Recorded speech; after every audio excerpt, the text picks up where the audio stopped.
Authority, Mumbai, and will be delivering her talk on fishpreneurship and employment opportunities and introduction. I request ma'am to deliver her talk. Nutrition and Biochemistry, Faculty of Fisheries, SKUST, Kashmir, for giving me opportunity to come over here and deliver talk on fishpreneurship and employment opportunities and introduction basically. So इसमें मतलब जो भी fishpreneurship से related opportunities है as well as fisheries sector में जो भी job opportunities है वो part हम लोग cover करेंगे.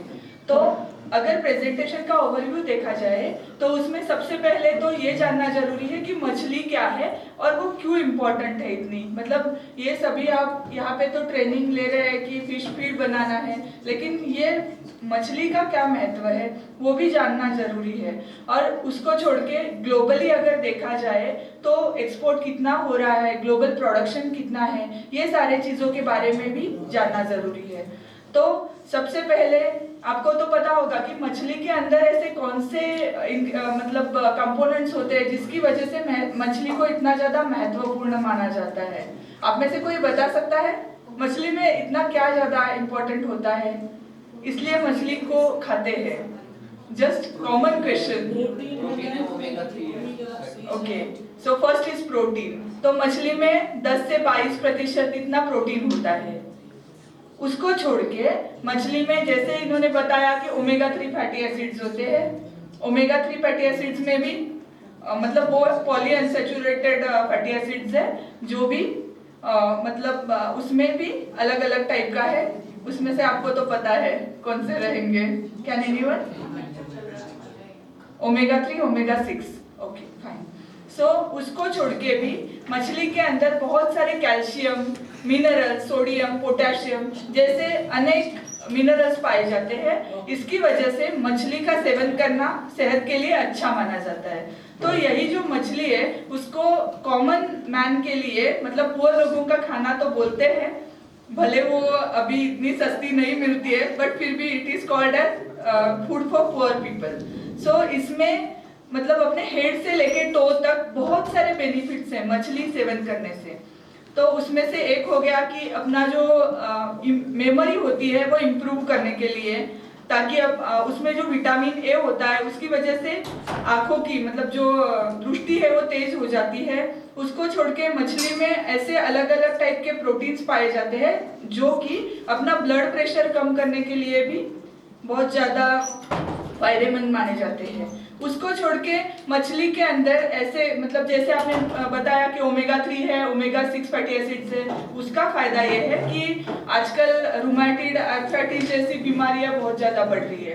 तो अगर उसका सेवन करे तो जो रूमेटॉइड आर्थराइटिस होता है उसके मेडिसिन के लिए भी ये बहुत ज़्यादा मात्रा में यूज़ किया जाता है. आपने सुना होगा शार्क लीवर ऑयल जैसे मेडिसिन लेते हैं ये बीमारियों में. तो फिर ये सारी चीजें छोड़ के अपने किडनी का फंक्शनिंग अच्छा हो इसलिए भी मछली सेवन करना अच्छा माना जाता है. तो अगर देखा जाए ये जो फिशरी सेक्टर है, क्योंकि हमें क्या देखना है कि एम्प्लॉयमेंट अपॉर्चुनिटीज कौन से हैं और फिशप्रेन्योरशिप कैसे इंपॉर्टेंट है, तो वो जानने के पहले फिशरी सेक्टर का क्या महत्व है वो भी जानना उतना ही जरूरी है. तो उसमें क्या है कि जो फूड सिक्योरिटी है इसके लिए भी फिश एक अच्छा मतलब इंग्रेडिएंट है, सोर्स माना जाता है. उसको छोड़ के अगर अपने इकोनॉमी को ग्रो करना है तो भी मछली is one of the source of that. और हमारे बायोडाइवर्सिटी कंजर्वेशन में ही फिशरीज सेक्टर अच्छा रोल प्ले करता है. तो अगर देखा जाए ग्लोबल सिनेरियो अगर हम लोग देखें फिश प्रोडक्शन का तो उसमें से globally around 178.5 million metric ton इतना फिश का प्रोडक्शन है. तो उसमें से कुछ फिश है जो समुद्र मतलब सी से पकड़े जाते हैं, कोई फिश है जो एक्वाकल्चर में मतलब खेती करके प्रोड्यूस कल्चर किए जाते हैं. तो ये जो सारी चीजें हैं तो अभी के इसमें 82.1 मिलियन मेट्रिक टन और 96.4 मिलियन मेट्रिक टन ये उनका मतलब प्रमाण है, उतने मात्रा में वो पाए जाते हैं, उसका ग्लोबल प्रोडक्शन है. और इसमें से भी कुछ पार्ट है वो डायरेक्टली कंज्यूम किया जाता है. और मछली ऐसे नहीं कि पूरी की पूरी मछली खाई जाती है, तो उसका कुछ पार्ट है, पोर्शन है जो बच जाता है। वो आशीष सर ने भी एक्सप्लेन किया होगा कि डोमेस्टिक मतलब जो किचन वेस्ट है या फिर जैसे भी फिश का भी वेस्ट होता है, that is utilized in preparation of various ingredients. उसमें से एक इम्पॉर्टेंट है फिश मील और फिश ऑयल, जो कि फिश मील जो है that is the important source in fish feed. So वो अराउंड 12% जो हिस्सा होता है वो fish meal and oil production में लग जाता है। तो अगर देखा जाए उसमें इंडिया भी एक अच्छा रोल प्ले करती है और हमारे जीडीपी को अराउंड 1.24% इतना कंट्रीब्यूट करती है फ्रॉम फिशरीज सेक्टर। सो इसमें भी अलग अलग डाइवर्सिफाइड नेचर है। इसमें एक्वाकल्चर में भी डाइवर्सिफिकेशन है और जो फिशरीज सेक्टर है, मराइन स्पीशीज भी बहुत ज़्यादा डाइवर्सिफिकेशन है। अराउंड 3000 से ज़्यादा मराइन फिशेज और फ्रेश वाटर वैरायटी जो है वो अपने भारत में पाई जाती है। और उसको अगर देखा जाए तो डोमेस्टिक मार्केट में और इंटरनेशनल मार्केट में सेल किया जाता है। तो यही जो मछली है उसके अलग अलग पहलू बस आपके लिए जस्ट एक पॉइंट आउट नोट डाउन किए हैं। तो इसमें अगर देखा जाए तो अपने इंडिया से जो भी मछली प्रोड्यूस की जाती है वो सेल करके अराउंड 8.09 बिलियन इतना हमें मतलब रेवेन्यू जनरेट होता है from fisheries sector alone from India. और इंडिया से लगभग 129 कंट्रीज में जो फिश है उसको एक्सपोर्ट किया जाता है। जो सी फूड हो, भले वो मतलब भनामी जैसी अलग अलग वैरायटीज हो, मे बी आप लोग इतने अवेयर नहीं रहोगे क्योंकि हियर बेसिकली जो कोल्ड वाटर फिशरीज है उसको ज़्यादा स्कोप है। लेकिन पूरे अगर भारत का अगर हम लोग सोच करें तो उसमें सबसे ज़्यादा हम लोग यहाँ से यूएस में, चाइना में, वियतनाम, जापान और थाईलैंड ये कंट्रीज में अराउंड 67% जो एक्सपोर्ट है वो किया जाता है। और यूएस में मतलब सिर्फ यूएस को भी देखा जाए तो उसमें 33% जो कंट्री के फिशेज है वो भेजे जाते हैं। तो उसमें सबसे ज्यादा क्या भेजा जाता है तो फ्रोजन श्रिम्स है, दूसरे है फ्रोजन फिश, फिर सुरीमी। सुरीमी ये टर्म में भी आपको इतना अवेयर नहीं होंगे लेकिन it is related to value addition. उसके बारे में भी मतलब as one of the like business I will let you know what is surimi, ये सब चीजें सॉरी। सो ये जस्ट सम पिक्टोरियल प्रेजेंटेशन है for all of this. So अगर हम लोग अपना एक्सपोर्ट देखें तो अराउंड 63,969 मेट्रिक टन इतना एक्सपोर्ट किया गया है। मीन्स वो वैल्यू इतनी तक बढ़ गई है 2023 में। और अगर कंजम्पशन पैटर्न देखा जाए, क्योंकि हर एक देश में मतलब अपने इधर जो जो स्टेट्स है उसमें सबसे ज्यादा कौन कंज्यूम करता है, कौन प्रोड्यूस करता है, इसका एक जस्ट ग्राफिकल प्रेजेंटेशन। सो मतलब गुजरात, केरला, आंध्रा, वेस्ट बंगाल ये स्टेट्स में सबसे ज्यादा फिश का उत्पाद लिया जाता है और कंज्यूम कहाँ किया जाता है, लक्षद्वीप, केरला, गोवा एंड वेस्ट बंगाल ये टॉप मोस्ट कंज्यूमर्स है अगर देखा जाए तो अभी यहाँ पिक्चर में देख सकते हैं कि जम्मू कश्मीर का भी अगर स्टेटस देखें तो वहाँ पे अराउंड 68 या 69% जो लोग हैं वो नॉन वेजिटेरियन फूड प्रेफर करते हैं और 31% लोग हैं वो वेजिटेरियन फूड प्रेफर करते हैं as per one of the survey. So वैसे ही वो पैटर्न को आपको इसलिए मैं दिखा रही हूँ ताकि आपको कौन से स्टेट्स में आपने जो उत्पाद प्रोड्यूस किया है वो सेल करना आसान हो जाएगा, वो भी आपको पता होना चाहिए। इसलिए ये जस्ट एक पिक्चोरल प्रेजेंटेशन है। सो उसके बाद में अभी जैसे बताया कि फिशरीज में बहुत ज़्यादा फिशरीज सेक्टर का वेल्थ बहुत ज़्यादा बड़ा है, उसमें हमें बहुत ज़्यादा न्यूट्रिशनल बेनिफिट्स है। ये एक आइडियल फूड है, वो कोई भी एक कॉमन मैन भी खा सकता है। और इसीलिए जो फिश की खेती करने से या फिर मछली पकड़ने से या फिर मछली को प्रोसेस करने से क्या क्या मिल सकता है, एक तो फूड सप्लाई में बढ़त हो जाएगी, दूसरा है कि it will lead to generate employment, then उसमें हम लोग वैल्यू ऐड कर सकते हैं। जस्ट एक एग्जांपल बताती हूँ, हमारे इधर से जो फिश हम लोग यहाँ से एक्सपोर्ट करते हैं वही फिश मतलब सेम फिश रहेगा, वही फिश अगर श्रीलंका दूसरे कंट्रीज में भेजी तो उसको $12 इतना वैल्यू मिलेगा, लेकिन इंडिया में उसको क्वालिटी प्रॉपर नहीं होने के वजह से उसको सिर्फ $3 इतना रेट मिलता है। तो मतलब क्यों मैं ये बता रही हूँ, क्योंकि क्वालिटी ऑलवेज मैटर्स, सो वो हमें इम्प्रूव करना और मेंटेन करना भी उतना ही ज़रूरी है, और रूरल इंडस्ट्रियलाइजेशन में भी इसकी मदद हो जाती है। और ये सब पढ़ने के बाद में जो मेन टॉपिक है दैट इज फिशप्रीनरशिप। तो अभी ये फिशप्रीनरशिप क्या है? फिशरीज सेक्टर में if you will include entrepreneurship then it is called as fishpreneurship. तो फिशप्रीनरशिप में बेसिकली जैसे मैंने बताया कि किसी के पास अगर कोई इनोवेटिव आइडियाज है, कोई नई आइडियाज है, कोई नई शक्ल है, और वो सारी चीजें अगर हमें सस्टेनेबल मतलब शाश्वत काइंड का बिजनेस चलाने के लिए अलग अलग टाइप के मौके बना रही है, then we can call it as fishpreneurship. अगर हमें इकोनॉमिकली ग्रो होना है, अगर हमें अपना फूड की सिक्योरिटी बचा के रखनी है, और हमें सस्टेनेबल फिशिंग प्रैक्टिसेस भी जारी रखनी है, तो जरूरी है कि फिशप्रीनरशिप उतने ही मात्रा में हम लोग डेवलप कर पाए।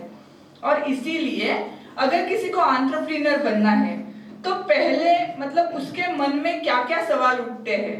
तो अगर जाना जाए कि मैं कोई बिजनेस स्टार्ट करने के लायक हूँ कि नहीं हूँ, अगर किसी को पहले ये मन में आना चाहिए कि अगर फॉर एग्जांपल कोई एक आप में से है, if you want to have startup for feed business, तो उसमें कि मैं इतना लायक हूँ क्या कि मैं कोई फीड का प्रोडक्शन ले पाऊँ, ये सबसे पहले सवाल उठता है। दूसरा कि ये व्यवसाय तो आपने स्टार्ट कर दिया, बिजनेस स्टार्ट कर दिया, लेकिन ये मैं खुद अपने आप चला पाऊंगा कि नहीं चला पाऊंगा, ये भी उतना ही जानना जरूरी है। और फिर जो भी मतलब आप लोग जो भी प्रोडक्ट प्रोड्यूस कर रहे हैं, माने इधर पे एग्जांपल है फिश फीड, तो वो फिश फीड को मार्केट में कोई परचेस करेगा कि नहीं करेगा, मतलब रिस्क होती है, तो वो अपने दिमाग में होना जरूरी है। और फिर अगर मुझे कोई इसमें घाटा आ गया, मतलब मैं जितना एक्सपेक्ट कर रहा हूँ उतने मुझे प्रॉफिट नहीं मिला, मुझे लॉस हो गया, तो मतलब ये मैं कैसे सह पाऊंगा। सो ये सारी चीजें ध्यान में रखते हुए ही आगे बढ़ना है कि आपको एंटरप्रेन्योर बनना है।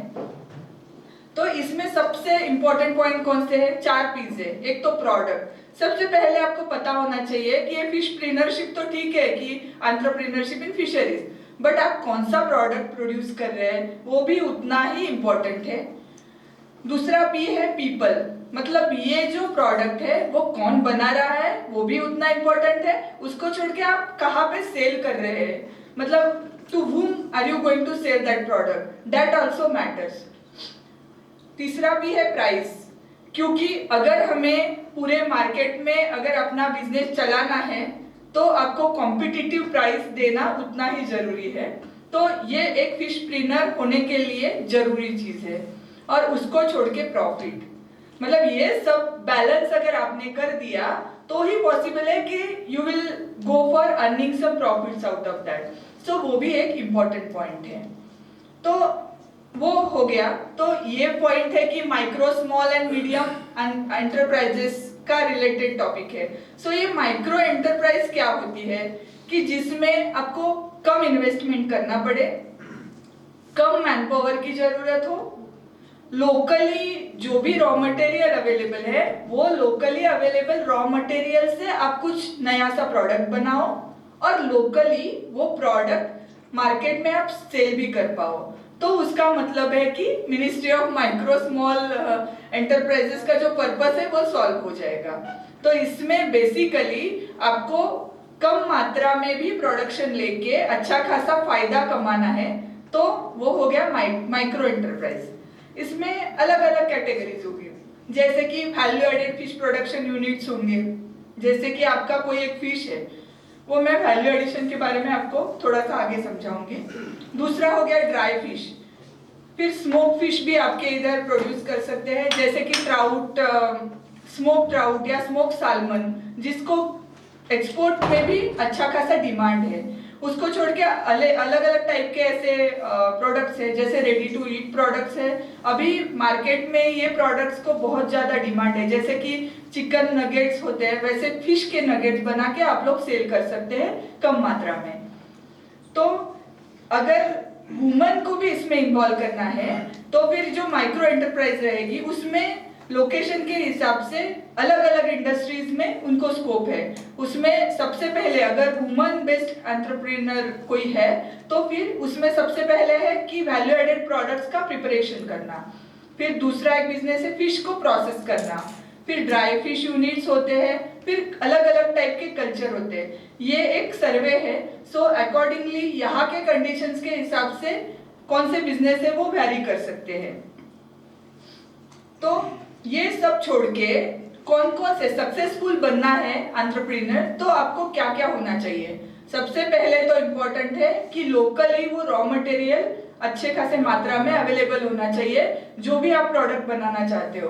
तो यहाँ पे तो आपको ट्राउट, साल्मन जैसे फिशेस अवेलेबल होगा, तो आपको ये सोचना पड़ेगा कि उसके लिए जो फीड बनाना है तो वो फीड के लिए लोकली प्रोक्योर करके कौन से इंग्रेडिएंट हम लोग ला सके, क्योंकि अगर वो ट्रांसपोर्टेशन कॉस्ट हम लोग बचा दिए तो फिर मतलब जो फीड का कॉस्ट है वो भी अपने आप कम हो जाएगा और वो जो इंडस्ट्री है वो अपने आप में हम लोग प्रॉफिट कमा पाएंगे। और उसके मतलब वो इसीलिए इम्पोर्टेंट है कि प्रोडक्शन कॉस्ट जो है, उत्पाद करने के लिए जो भी खर्च आता है वो कम से कम रखना, तो ही हमें अच्छा खासा प्रॉफिट कमाने का मौका मिलता है।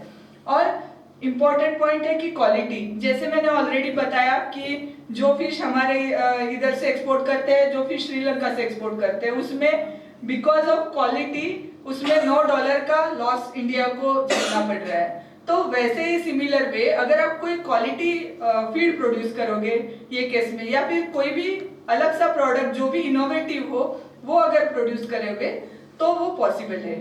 और ये सारे प्रोडक्ट्स के लिए कौन सा मार्केट ज्यादा सुटेबल है वो भी जानना सबसे ज्यादा महत्वपूर्ण होता है।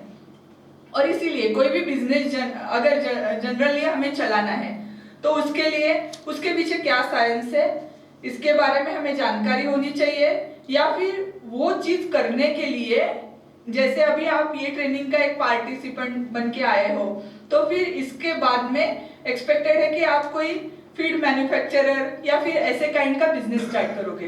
तो फिर यही जो आपका मतलब you should be budding entrepreneur out of this training, ये बेसिकली आउटकम होना चाहिए।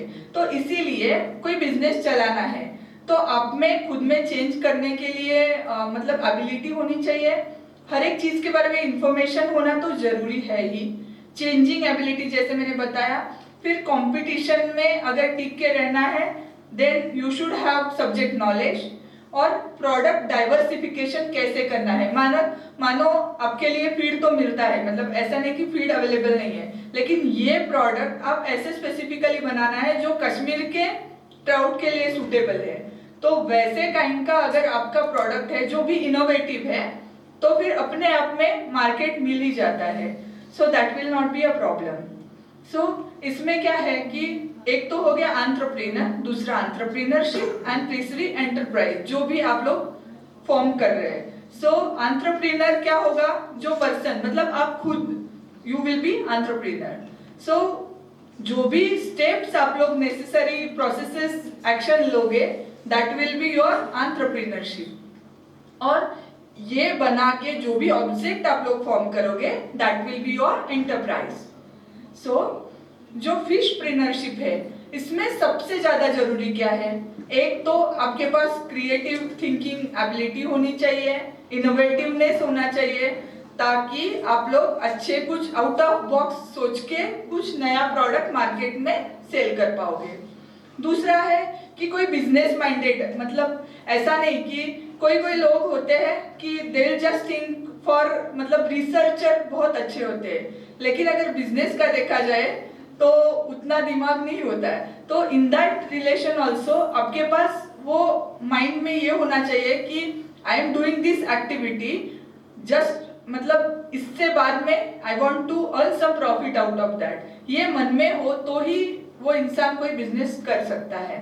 और उसको छोड़ के कुछ तो एक्सपर्टाइज होना चाहिए। ऐसे नहीं कि कुछ भी चालू करने के पहले now this training will create some expertise in your self itself. So इसके बाद में भी आप लोग आगे सोच सकते हैं। सो ये सब तो हो गया, लेकिन फिशरी सेक्टर में बहुत सारे चैलेंजेस भी है जो हमें फेस करनी पड़ती है। वो चैलेंजेस को अगर देखा जाए तो उसमें सबसे इम्पोर्टेंट है कि रिसोर्स की कमी होना। अभी यहाँ पे बेसिकली फिश कम है, जितना मतलब एक्सपेक्टेड है उससे कम है। ये एक चैलेंज है। वो चैलेंज को फेस करके कैसे आगे बढ़ना है उसके बारे में एक्चुअली सोचने वाला जो होगा that will be the entrepreneur. दूसरी चीज है टेक्नोलॉजी गैप। टेक्नोलॉजी गैप मतलब क्या है कि बहुत सारे इंडिया में ही नहीं बल्कि पूरे विश्व में बहुत सारे रिसर्च होते हैं। जैसे फीड, अभी ट्राउट फीड, साल्मन फीड, इसमें बहुत ज्यादा रिसर्च हो गया है, लेकिन वो रिसर्च एक्चुअल फार्मर के यहाँ तक पहुंच नहीं पाता है। वो मतलब फील्ड ट्रायल्स होते हैं, लेकिन बाद में वो रिसर्च रेप्लिकेट करने के टाइम बहुत सारे प्रॉब्लम्स फेस करने पड़ते हैं, तो उसी को बोलेंगे टेक्नोलॉजी गैप। और फिर इंफ्रास्ट्रक्चर बॉटलनेक्स, ये तो कॉमन है कि जहां भी आपको कोई भी किसी को भी एंटरप्रेन्योर बनना है तो basically whatever infrastructure is required should be available. So उसके बिना तो पॉसिबल नहीं है। सो हमारे इधर basically profitability depends on infrastructure availability.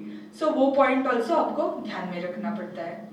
और वही छोड़ के फिशरी सेक्टर में अगर देखा जाए तो बहुत सारे चैलेंजेस है। जैसे बताया कि स्कार्सिटी ऑफ रिसोर्सेस हो गया, वैसे ही एक दूसरा है कि मरीन सेक्टर को अगर देखा जाए तो उसमें ओवर फिशिंग हो के अभी इतने कम मात्रा में फिश, मतलब आपको तो पता होगा कि मतलब may be you may not be aware but pomfret और some kind of varieties of fish have very good value in market, but उसको इतना ज्यादा मात्रा में अभी ओवर फिशिंग कर करके बहुत छोटे साइज के पॉम्फ्रेट पकड़ के लाते हैं। उसकी वजह से क्या होता है कि पूरा मतलब स्टॉक जो है वो पूरा डिप्लीट होने लगा है। तो वो भी चीजों के बारे में ध्यान रखना है जब भी आप कोई कंजर्वेशन कर रहे हैं। उसको छोड़ के क्लाइमेट चेंज, ये तो नेचुरल कैलेमिटी है, उसको वो अपने हाथ में नहीं है कि क्लाइमेट जो चेंज हो रहा है, बट फिर भी we can try for some sustainable practices to avoid this climate change impact on your product. So उसको छोड़ के मार्केट एक्सेस, अभी इधर से अगर देखा जाए तो आप लोगों को सबसे बड़ी समस्या कौन सी है? Market access. क्योंकि इफ सपोज कोई भी आप लोग प्रोडक्ट प्रोड्यूस करोगे तो आपको कहाँ सेल करना है? आइदर इन डोमेस्टिक मार्केट और इन इंटरनेशनल मार्केट। बट कोई भी मार्केट में अगर सेल करना है तो वो मार्केट एक्सेस कितना पॉसिबल है वो भी जरूरी है। अगर देखा जाए अभी मुंबई में क्या है कि वहां पे फिश पकड़ के लाते हैं, बहुत सारे एक्सपोर्टर्स आते हैं, सो वो क्या करते हैं फिश को फिर से करते हैं और सेल आउट करते हैं। सो उसमें क्या है कि उनको एक्सेस अच्छा है क्योंकि पोर्ट्स है, एक्सपोर्ट करने के लिए जो भी शिप लगते हैं वहां पे पास में है, so that is possible. But यहाँ से आपको domestic market will be the easier to access. So वो होने के बाद अभी जो फिश ट्रेनर्स है उनके लिए अपने इधर कौन कौन से सेक्टर्स में मौके हैं? तो एक्वाकल्चर इनोवेशंस, अभी लास्ट कुछ दिन से मतलब 6-7 दिन से आप लोग यही सीखते आए होंगे कि कौन कौन से एक्वाकल्चर, जैसे फिश फार्मिंग हो गया या फिर मतलब एक्वाकल्चर बेसिकली, फिर दूसरा कोई पर्ल कल्चर है, अलग अलग से कल्चर के एक्टिविटीज है जो भी मतलब कृषि, जल कृषि जिसको बोलते हैं, वो सारी एक्टिविटीज इसमें इंक्लूड हो जाएगी। दूसरा है फिश प्रोसेसिंग और वैल्यू एडिशन, और तीसरा है एक्वेरियम फिश का ट्रेड।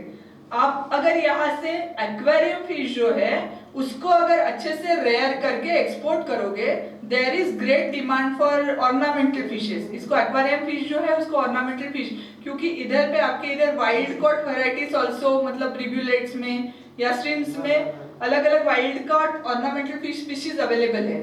तो अगर आप उसको भी कैच करके if you will register as ornamental fish exporter, then it is possible to earn good profits from here as well. उसके लिए ज़्यादा कोई मतलब ये स्मॉल एंटरप्रेन्योर के लिए अच्छा खासा अपॉर्चुनिटी हो सकता है।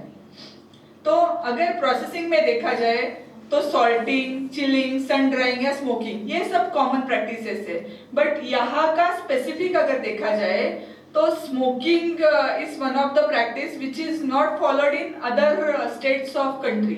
मतलब either here and in north east का जो स्टेट्स है वहाँ पे ये स्मोकिंग का प्रैक्टिस किया जाता है। जो आपने सुना होगा धुआं फिश को लगा के जो स्मोकिंग ट्रेडिशनली किया जाता है, उसको थोड़ा सा मॉडिफाइड स्मोकिंग किन में करोगे तो you will be able to export your smoke products. So वो भी पॉसिबल है। तो जैसे ये हो गया वैसे ही एक ड्राइंग हो सकता है। अगर आपको कोई कम दाम की मछली यहाँ पे अवेलेबल है then you can think of such fish drying option using solar energy. So बहुत सारे वैरायटी ड्राइड फिश प्रोडक्ट का आप लोग प्रोड्यूस कर सकते हो। Freezing is another option. अगर उतना मात्रा में आप लोग फिश प्रोड्यूस कर रहे हैं then you can even think of fish freezing.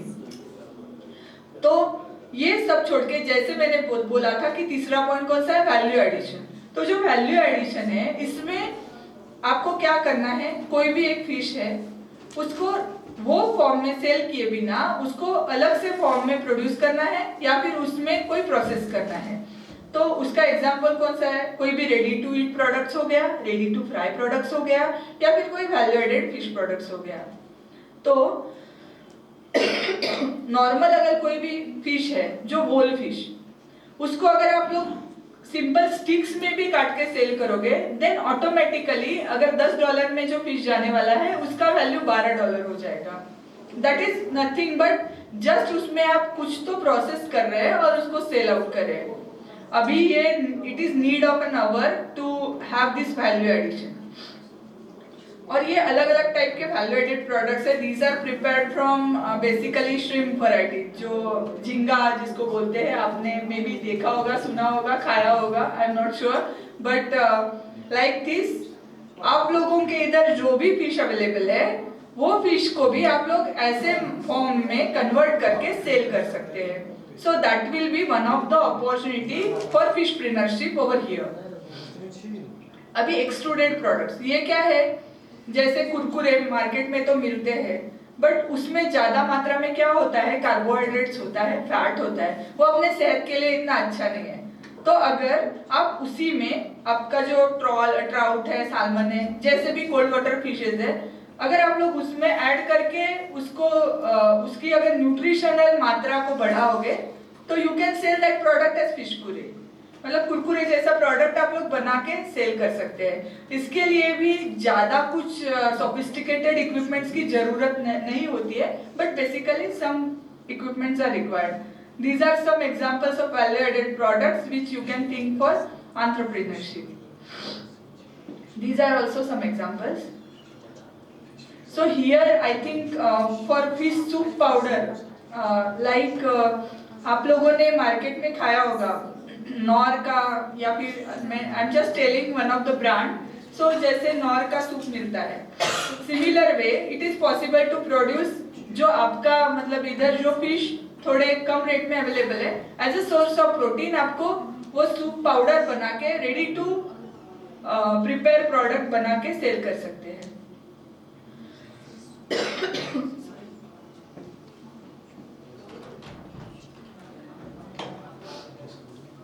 उसको छोड़ के और एक जो है वैल्यू एडिशन में वो है वैक्यूम पैकेजिंग। वैक्यूम मतलब क्या, जो भी उसमें एयर है वो पूरी एयर को हमें बाहर निकालना है एंड वॉट एवर प्रोडक्ट आप लोग बना रहे हैं that will be vacuum packed product. So वो बना सकते हैं। इवन जो पेलेटेड फीड होते हैं उसमें भी अगर उसमें फैट ज्यादा होता है तो फिर वो जल्दी खराब हो जाता है, तो वो फैट के साथ जो कांटेक्ट है वो कम होना चाहिए। इसीलिए वैक्यूम पैक्ड प्रोडक्ट आप लोग मतलब पेलेटेड फीड भी वैक्यूम पैकेजिंग में पैक करके आप लोग सेल कर सकते हैं। सो वो जल्दी खराब नहीं होता है, उसका शेल्फ लाइफ बढ़ जाएगा। उसको छोड़ के अलग अलग गैसेस, अभी आप लोगों ने मार्केट में सुना होगा कि मतलब एग्जाम्पल लेज का जो पैकेट खाते हैं उसमें ज्यादा क्या होता है, सिर्फ 7 ग्राम लेज रहता है और नाइट्रोजन होता है। वो हम लोग 10 रुपए देके नाइट्रोजन खरीद रहे हैं जो भी 78% अपने एटमॉस्फेयर में भी अवेलेबल है। तो वही हमें अवॉइड करना है कि मतलब ये नाइट्रोजन डालने का एक पर्पस है कि वो प्रोडक्ट सेफ रहेगा। तो वैसे ही कोई अगर आप लोग कोई फीड बेस्ड हो या फिर दूसरा कोई क्रिस्पी प्रोडक्ट बनाए तो उसको मतलब वेयर टेयर से सेफ रखने के लिए, सुरक्षित रखने के लिए हमें ये सब चीजें यूज करनी पड़ती है। उसको छोड़ के और एक है कि रिटॉर्ट पाउचेस। रिटॉर्ट पाउचेस मतलब क्या है, अभी जो भी मतलब जहाँ पे रेफ्रिजरेटर फैसिलिटी ज्यादा अवेलेबल नहीं है वहां पे आप लोग ये हीट प्रोसेस करके प्रोडक्ट को प्रोड्यूस करना पड़ता है। मानो कोई फिश है, उसमें जैसे आप इधर पे ट्राउट हो गया, सालमन हो गया, जो भी आपका इधर का ऑथेंटिक टेस्ट ऑफ कश्मीर है, सो वो फिश लेके आपको पाउचेस में पैक करना है प्रोसेस करके, और वो पाउचेस हम लोग नॉर्मल टेम्परेचर में भी स्टोर कर सकते हैं। उसके लिए जरूरी नहीं कि कोई सोफिस्टिकेटेड फ्रीजर्स रखने हैं। तो ये सारी चीजें आप लोग खुद छोटा सा एक यूनिट परचेस करके भी ये कर सकते हैं। जैसे रिटॉर्ट पाउच का एक मशीन होता है जिसमें कुछ नहीं, ये retort pouches are easily available, और प्रोसेसिंग करने का जो स्टेप है उसमें आपको हीट प्रोसेसिंग करना होता है, वो प्रॉपर करना जरूरी है, ताकि उसमें अलग अलग लेयर्स होते हैं। एक बाहर का लेयर है जिसमें आप लोग प्रिंट कर पाओ, बीच में होता है एल्यूमिनियम लेयर, वो भी प्रोडक्ट को सेफ रखने के लिए, और अंदर रहता है फूड ग्रेड कोई मटेरियल, ताकि आप लोग वो प्रोडक्ट है वो मतलब उसमें जो भी ऑयल है वो बाहर ना आ जाए। इसीलिए ये बना के उसको क्या करना है, आपको ready to eat fish curry बनानी है।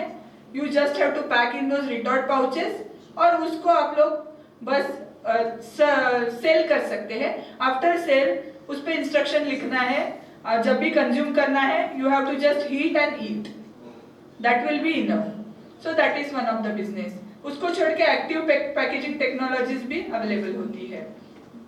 तो ये सारी प्रोसेसिंग प्रिजर्वेशन मेथड्स है। मैं एक्चुअली वैल्यू एडिशन पे ज्यादा इसलिए कवर कर रही हूँ क्योंकि मतलब आपके पूरे ट्रेनिंग सेशन में बहुत सारे बिजनेस अपॉर्चुनिटीज के बारे में तो पता लग गया होगा कि फीड बनाना है, कैसे बनाना है। सो ये एरिया थोड़ा सा अनटच था, इसलिए ये ऐड किया है ज्यादा। सो इसमें बेसिकली आइसिंग कर दिया, चिलिंग कर दिया, ये तो कन्वेंशनली कर दिया। उसको ही अगर सोफिस्टिकेटेड मेथड में बना दिया तो वो हो गया एडवांस्ड काइंड ऑफ प्रोसेसिंग। तो इसमें भी अलग अलग टाइप का फ्रीजर है, कोई क्रायोजेनिक लिक्विड नाइट्रोजन यूज करके फ्रीजिंग किया जाता है, कोई नॉर्मली ऐसे ही मतलब जो सन ड्राइंग किया जाता है। अगर उसका एडवांस वर्जन देखा जाए तो सोलर ड्रायर हो गया। वैसे ही थर्मल प्रोसेसिंग किया जाता है, जो मैंने बोला कि कैन में किया जाएगा, उसको ही अगर हाई टेम्परेचर पे शॉर्ट टाइम के लिए प्रोसेस करोगे तो वो एडवांस मेथड बन गया। इसमें बहुत सारे पैकेजिंग मेथडोलॉजीज और बहुत सारे ऐसे टेक्निक्स अवेलेबल है। तो basically presentation matters a lot. अगर मानो आपके पास जो कोक आता है या फिर कोक डाइट कोक आता है, उसको टीन में अच्छे से, उनका रियल प्रोडक्ट का कॉस्ट 1 रुपया भी नहीं रहता है, लेकिन they are spending 5 to 10 rupees on packaging. तो वो भी चीज हमेशा याद रखनी है। और ये चीजों के लिए गवर्नमेंट मतलब कौन कौन से चीजों में सपोर्ट करता है। एक तो हो गया कि कोई ऐसे फिनेंशियल असिस्टेंस की % तक सब्सिडी मिल जाती है for 60% for groups and women entrepreneurs. अगर इंडिविजुअली कोई कर रहा है देन 40% सब्सिडी मिल जाती है।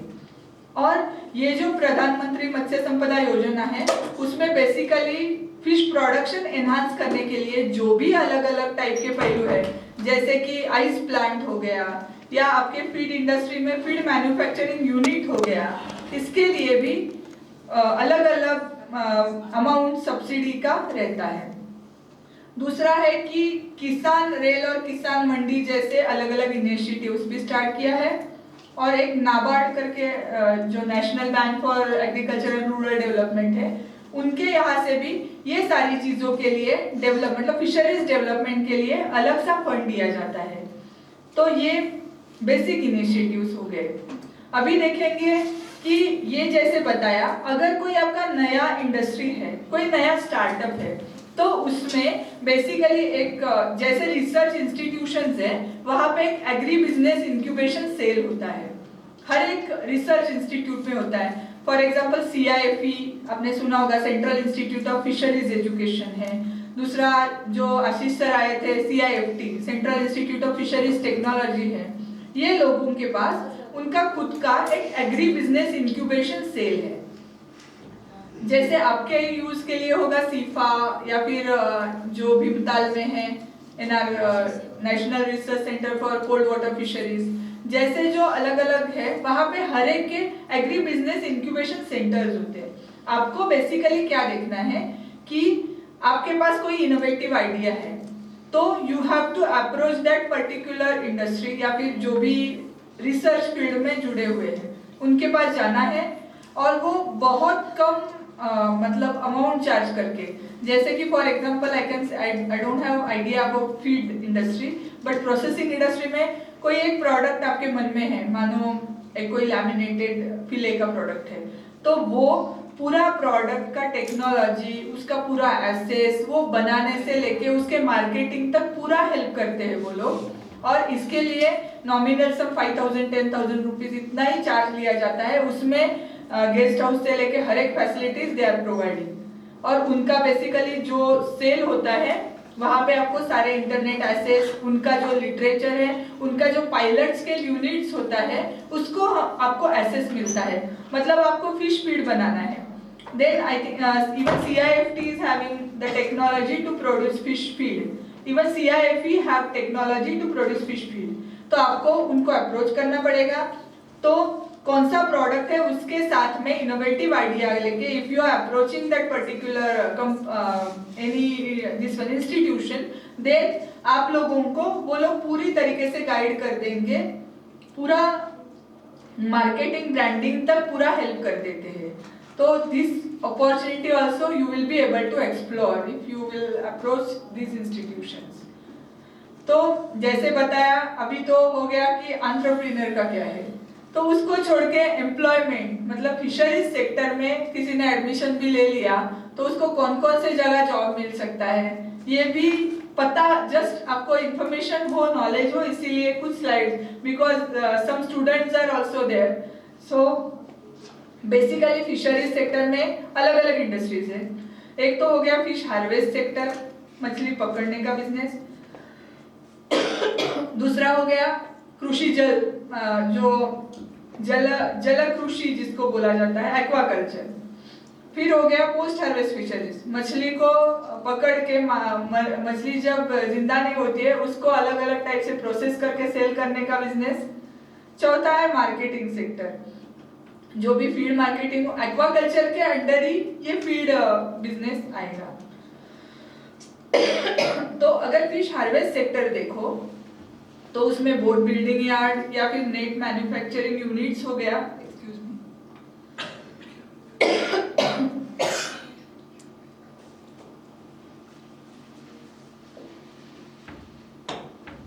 उसको छोड़ के गियर मैन्युफैक्चरिंग इंडस्ट्रीज होते हैं, मतलब जाल बनाने वाले इंडस्ट्रीज। फिर आइस फैक्ट्रीज हो सकते हैं,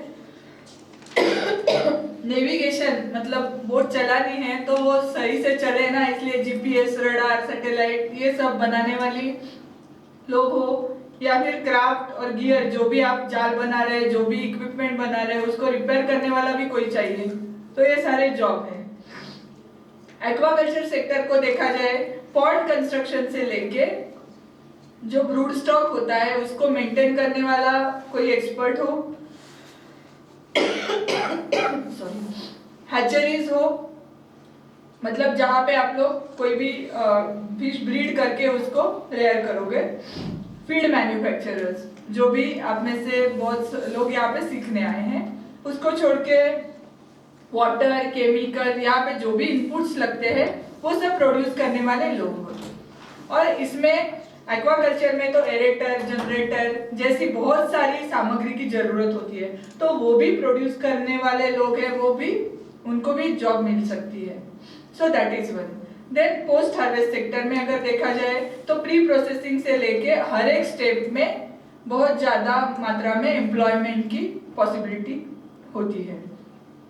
मार्केटिंग में फिश होलसेलर, रिटेलर, मिडलमैन, बहुत सारे लोग हैं जो इन्वॉल्व हैं। और अगर एक्वाकल्चर सेक्टर में अगर देखा जाए तो उसमें बेसिकली साइंटिस्ट बन सकते हैं लोग, या फिर कोई हैचरीज है तो उसके मैनेजर्स बन सकते हैं, कंसल्टेंसी का रोल प्ले कर सकते हैं, फार्म ऑपरेटर या फार्म मैनेजर का जॉब कर सकते हैं, और ऑफिसर स्टेट फिशरीज डिपार्टमेंट में बन सकते हैं। ऐसे अलग अलग फिशर इंस्पेक्टर से लेके अलग अलग रोल्स प्ले कर सकते हैं। अगर फिश प्रोसेसिंग सेक्टर में देखा जाए तो उसमें भी टीचिंग से लेके टेक्निकल तक बहुत सारे पोजीशन है जहाँ पे जॉब मिल सकती है। और अगर फिशिंग टेक्नोलॉजी में जाए तो भी टेक्नीशियन से लेके बहुत सारे गवर्नमेंट ऑफिसेस में भी जॉब मिलने का संभव होता है। और यही अगर देखा जाए तो ये बहुत सारे एंटरप्रेन्योरशिप में, जैसे मैंने बताया था कि कमर्शियली आप लोग फिश फार्मिंग कर रहे हो या सीड प्रोडक्शन कर रहे हैं या एक्सपोर्ट कर रहे हैं या ऑर्नामेंटल फिश का प्रोडक्शन कर रहे हैं, तो ये अलग अलग सेक्टर्स है जिसमें आपको बहुत मात्रा में स्कोप है, मौके हैं। तो अगर हमें ये सारे सुन के basically what I would like to conclude is, जो फिशप्रेन्योरशिप सेक्टर है वो बहुत प्रॉमिसिंग है। ये तो आपको सबको पता ही है कि इसमें बहुत सारे चैलेंजेस है, दैट ऑल चैलेंजेस को आपको फेस करना है, और इसमें बहुत सारा पोटेंशियल भी है, क्योंकि यहाँ से जितने मात्रा में आप लोग ट्राउट का फार्मिंग कर रहे हो, वो ट्राउट का फार्मिंग अगर आप लोग बढ़ाओगे then there is scope for domestic market as well as export market. और अगर देखा जाए कि चैलेंजेस जो मैंने बताए थे कि एक तो यहाँ पे होने वाला सबसे बड़ा चैलेंज है कि रिसोर्स की स्कार्सिटी, दूसरा चैलेंज है टेक्नोलॉजी गैप। वो यहाँ ट्रेनिंग के माध्यम से आप लोग सीखने की कोशिश करें कि टेक्नोलॉजी का जो गैप है, मतलब जो टेक्नोलॉजी फार्मर से और टेक्नोलॉजिस्ट के बीच में जो गैप है वो कैसे फिल किया जाए, और उसको छोड़ के इंफ्रास्ट्रक्चर में जो भी बॉटलनेक्स है वो तो यहाँ का मेजर बोल सकते हैं कि वो चैलेंज है।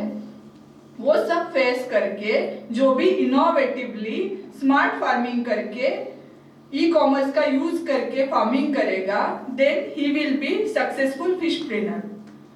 सो इसमें जो अलग अलग टाइप का क्रिएटिविटी है, that also matters, branding also matters, packaging also matters. So all these points you have to keep in mind while starting any kind of startup. So अगर गवर्नमेंट है वो भी मैंने जैसे बताया था कि फिशप्रेन्योरशिप के लिए अलग अलग फॉर्म में सपोर्ट करती है, जिसमें कि हो गया कि एक बताया था कि प्रधानमंत्री मत्स्य संपदा योजना, जिसमें अराउंड 20,000 करोड़ रुपीस से भी ज़्यादा फंड सैंक्शन हो गया है। वो इसीलिए है कि उसमें आपको 60-40% सब्सिडी मिले and there will be some innovative startups coming out of that scheme. तो आपके लिए बहुत सारे मौके हैं, जैसे कि वैल्यू एडिशन बताया, उसमें आपके लिए वैल्यू एडेड प्रोडक्ट्स बना सकते हैं आप। वो अगर इनोवेटिव वैल्यू एडेड प्रोडक्ट्स है, you can start with domestic market, उसके बाद में you will think of export market in future. अगर डोमेस्टिक मार्केट में सक्सेसफुली वो बिजनेस आप रन कर पाए, then you will be one of the renowned fishpreneur for export as well. So ये सब छोड़ के जैसे बताया था कि if you have passion, if you have spirit, और जो बताया था कि 4 P's है, प्रोडक्ट है, फिर क्या था, प्राइस था, और पीपल एंड प्रॉफिट। सो ये सारी चीजें अगर आप में इन्वॉल्व है तो आप सक्सेसफुल फिशप्रेन्योर बन सकते हैं। So you have to use the unleashing potential, you have to see market insights, and you have to build this thriving business, then only it is possible to become fishpreneur. Thank you. अगर आपको कोई doubt है then you can get it clarified. अगर किसी को doubt नहीं है, इसका मतलब एक तो सब समझ में आया, नहीं तो कुछ भी समझ में नहीं आया। मैडम, आपने अपने लेक्चर में कहा कि जो मैरीन फिशरी है, yes. कल तक तो सारा उसी पे डिपेंड था, अब सारे लोग इनलैंड फिशरीज की तरफ जाने लगे। गवर्नमेंट इसके लिए या PMMSY में कुछ ऐसा कंपोनेंट है कि so that the production of the sea और मैरीन और लेक्स is increasing? बेसिकली ये अगर फील्ड में देखा जाए, मरीन सेक्टर में ग्रोथ के लिए डीप सी फिशिंग के लिए अभी कंपोनेंट एक्सप्लोर किया जा रहा है, जिसमें अगर कोई किसी के पास एग्जिस्टिंग फिशिंग वेसल है तो उसको अगर मॉडिफाई करेंगे तो फिर वो मतलब अभी क्या है कि मछुआरे जो है वो अपने 12 नॉटिकल माइल और उससे थोड़ा सा आगे जाके ही फिश को पकड़ रहे हैं, लेकिन ऐसे बहुत सारे ट्यूना जैसा जो फिश है उसके बहुत सारे जो रिसोर्सेस है वो अभी तक अनटैप्ड पोटेंशियल बोल सकते हैं, वो अभी तक अवेलेबल है। एंड अगर क्योंकि हमारे पास जो बोट्स होते हैं वो उनकी इतनी ये नहीं है, मतलब उनका जो इंजन है उसका पावर कम होता है, या उसमें अगर मॉडिफिकेशन करके हम लोग डीप सी फिशिंग जैसे अपॉर्चुनिटीज को एक्सप्लोर करें, देन ये मरीन कैप्चर में हम लोग आगे बढ़ सकते हैं। It will be possible to enhance our production from marine sector. और इनलैंड में अगर देखा जाए, sorry, my question is what are the steps taken by the government for increasing fish production in marines or lakes or in natural habitats? Actually sustainable fishing अभी actually minimum legal size करके एक term है। Basically क्या होता है कि जो fish है उसको पूरा उसके ब्रीडिंग रेंज तक बढ़ने के लिए मौका ही नहीं दिया जाता, उसको पहले ही पकड़ा जाता है।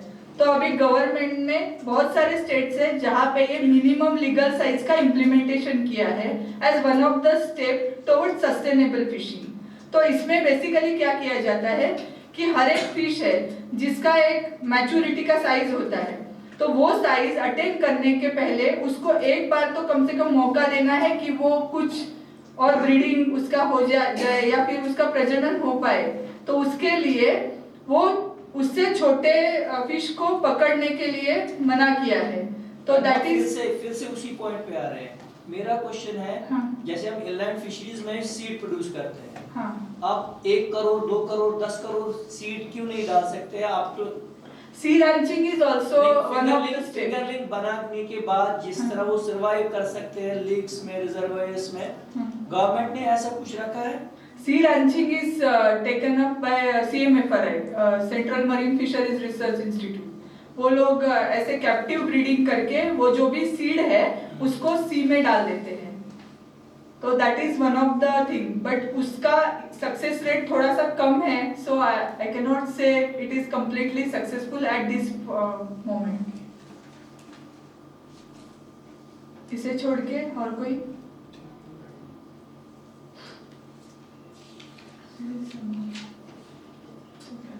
Thank you.